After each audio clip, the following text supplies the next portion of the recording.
Introduction, and also I want to express my gratitude to organizing committee, to DGM for opportunity to present our recent research and invention in this great conference. So, eutectic high hardness, high entropy alloys by wire arc additive manufacturing. High entropy alloys. Let's speak again about these unique and novel materials and the difference between conventional alloys is that there are no main alloying elements. As usual, all consistent is the principle. It means that in ideal situation, they are in equal molar quantity. However, modern view on high entropy alloys is that if we have from 5 to 35 atomic percent of each element, at least 4 or 5, we already have high entropy alloy composition. And such alloy differs from conventional types alloys with their oversaturating solid solution. And these features gives to these alloys very interesting properties. Actually, the most prominent is cryogenic strength and fracture toughness. For example, for 5-component Cantor alloy, we have extremely high values of fracture toughness at low temperature. These alloys for now isn't find some industrial application for a while because it's relatively young. However, the perspectives of such alloys is aerospace, cryogenic, energetic, chemistry, and how such alloys could be achieved. Yes, obviously, first of all is conventional casting, and such approach required vacuum furnace and protective gas, high input of energy, and something like this. Another one approach is from different side, is additive manufacturing approach. We can apply, for example, powder bed fusion or laser bed fusion, but for this we should have initial powder consisting of high entropy alloy composition. So our research team suggests another one route to create bulk high entropy alloy composition materials, developed in our laboratory metal powder cord wire. Actually, via arc additive manufacturing using metal powder cord wire. The main idea presented here, and you can see that we have steel tube inside which we have mixture of pure powders, of pure element of powders. For example, nickel, nickelum, manganese, chromium, cobalt, and shield is the ferrum, and finally we have Cantor alloy composition. How we achieve such wire? Here is short movie which shows the process of creation of welding wire filament with high entropy alloy composition. Here you can see metal stripe which are turned into tube, and here is powders mixture which is inputs in the metal stripe. Finally, we have obtained metal powder cord wire, and here you can see the process. It's very simple, and after that, during warm, we can obtain bulk billet.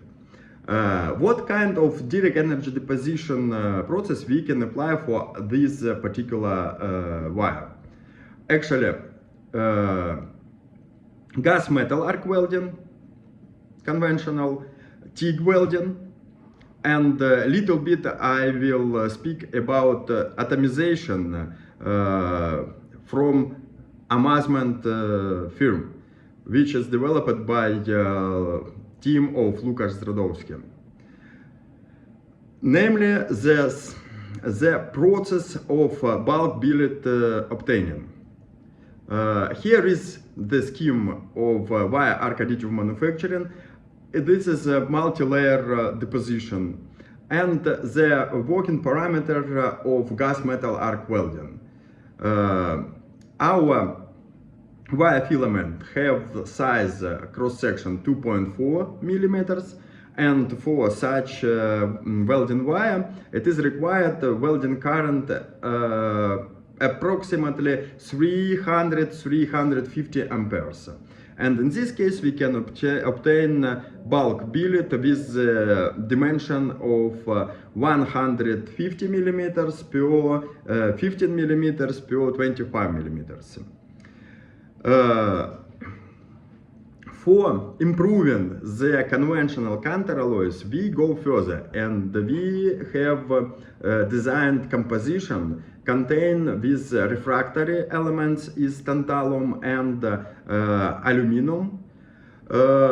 In this case, we have obtained epictetic high hardness, high entropy alloy, and in as welded condition, we have the following structure. Here is the dendritic arms, on the border of which we observe thin layers of intermetallic compounds, tantalum, composition of tantalum, different composition of cobalt, tantalum, nickel tantalum, and they form something like fish bone structure.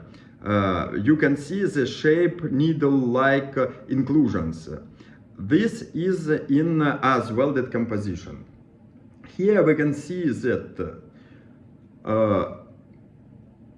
X-ray diffraction show the uniform solid solution with a small amount of intermetallic inclusions. Simply we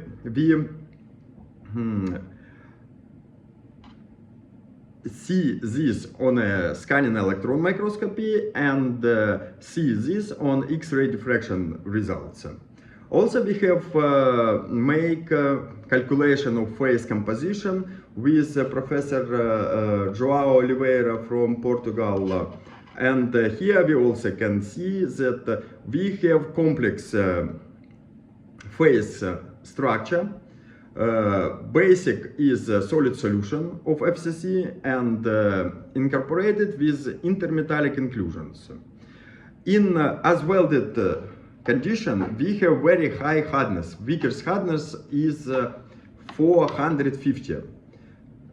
This is almost like armor steel. For example, if we compare with classical material, some like steels. Next step was so-called post-welding heat treatment. It was as follows.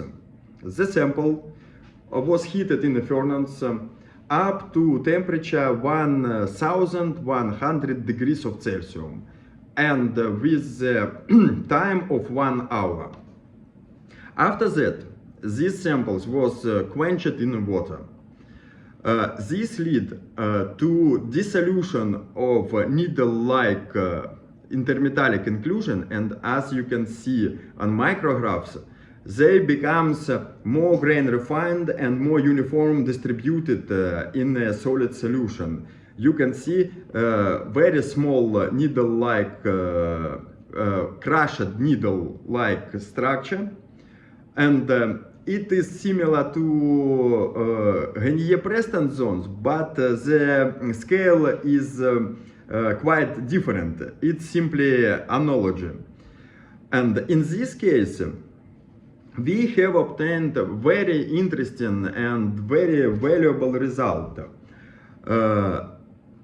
Namely, in wire arc additively manufactured condition, our sample haven't any plasticity, and it crushed at the strain approximately 550 MPa. It doesn't start to flow. But after post-welding heat treatment, after water quenching from 1100 degrees of Celsius temperature, we obtain rather big increase in strength characteristics, and yield strength grows up to 1300 MPa, and plasticity grows up to 15%. If we compare with as received as via arc additively manufacturing conditions, it increased almost 7 times. And this is obviously owing to evolution of microstructure and evolution of intermetallic inclusions. In our case, it leads, you can see on the fractograms, if in the first case we achieve completely brittle fracture, very beautiful picture with the brittle fracture, and here we present image in two contrast.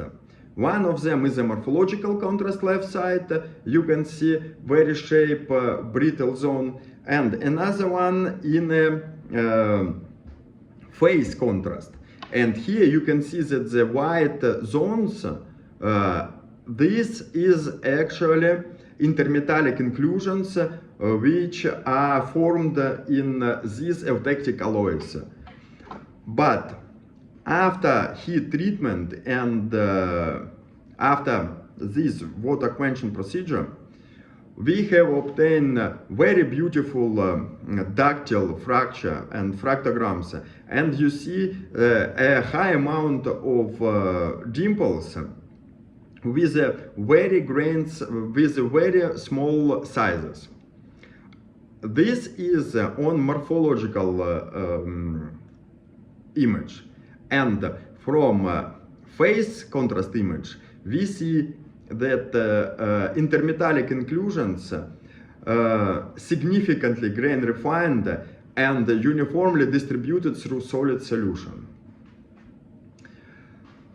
Next application of this developed filament is atomization. With the purpose of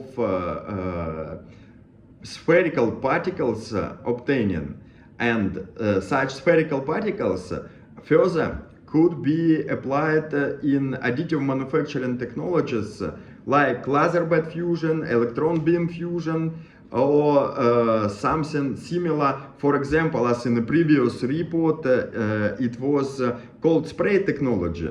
However, it should be mentioned that for high entropy alloys, it is needed high pressure cold spray technology, because these particles and peculiarities of high entropy alloys, that deformation in such alloys become completely different as in regular conventional alloys, and strain handling on a great velocity like in a cold spray is very high.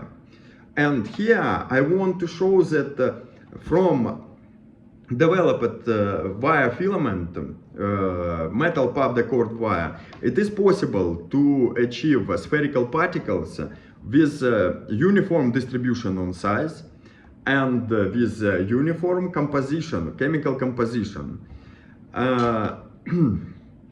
As conclusion, I want to underline that our technology of application of metal puffed cord wire opens way to creation of different types of high entropy alloys, especially high hardness high entropy alloys.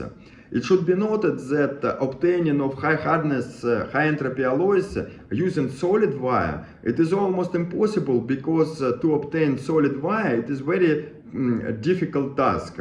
First of all, from deformability of such material.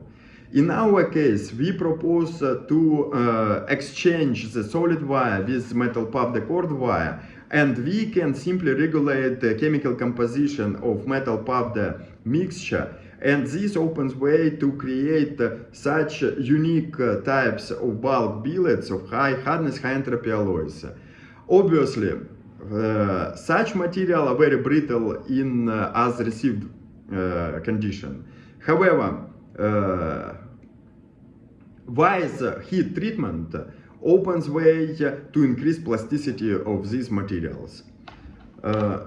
I want to express acknowledgement to a lot of scientists from all over the world who help me and our research team to push forward our technology and actually science of high entropy alloys. And also I want to thank to Michael Rode, who was the author of presentation yesterday. And dear friends, thank you very much. I would be very glad to answer on any your question.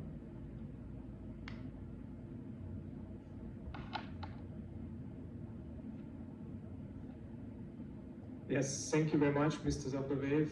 Very impressive talk and very interesting approach with this cold wire.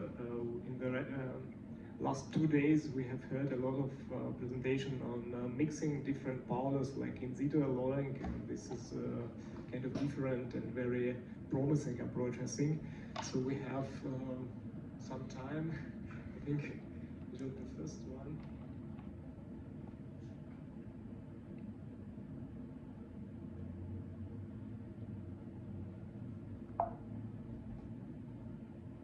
Hello. Yes. Sir, thank you for your presentation.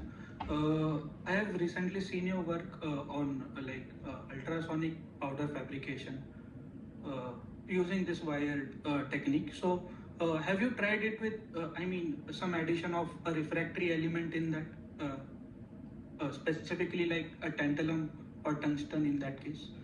Yes. Thank you very much, and very wise and very interesting question. First of all, I should mention that tantalum is very expensive material for microalloying. Yes, and the closest neighboring refractory element, for example, is tungsten. And recently we have made counter-alloying system microalloyed with tungsten. Simply in the same way as this one, and microalloying were up to 1 atomic percent, and such microalloying leads to similar effect as when we use tantalum, namely in as welded or as wire arc additively manufacturing condition, we have little bit brittle material, because tungsten is also leads to formation eutectic structure, and it segregates, and compounds of tungsten segregates at the boundaries of dendrite. After heat treatment, the similar heat treatment as we apply for tantalum material, we have obtained a significant increase in plasticity, and the fracture surface becomes actually fully ductile. But these results is very fresh, and it will be published very soon. For example, first preview will be published in LinkedIn profile, and after that obviously we will prepare manuscript. And the next one, we also have applied niobium as microalloying element. Yes, we move in this direction. Thank you very much for your question. I hope I have answered. Yes, thank you. Thank you. The next question, Jörg Kaspar.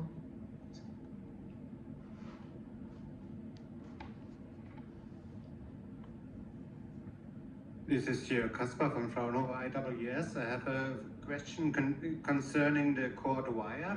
I perfectly understand that you are very flexible with the powder, you can fill in the wire, but what about the wire material itself? In your case, it's an iron-based material, so all your alloys are iron-rich, I would say. Could you also do this with other shell material like niobium or aluminum to produce the wire? Yes. Thank you very much. Also a very interesting question, and it depends. For example, we can use instead of steel stripe, for example, Invar stripe, and in this case the composition will be a little bit different. If we use niobium stripe, actually all approach are possible. Yes, we have tried to use aluminum stripe, but if we have aluminum rich and if the aluminum content, for example, five elements, and one of these will be aluminum, and the amount approximately up to 20%. In this case, the weldability and the welding process will be a little bit complicated because aluminum is a very active material, very active to oxygen. We can use any type of stripe actually to try.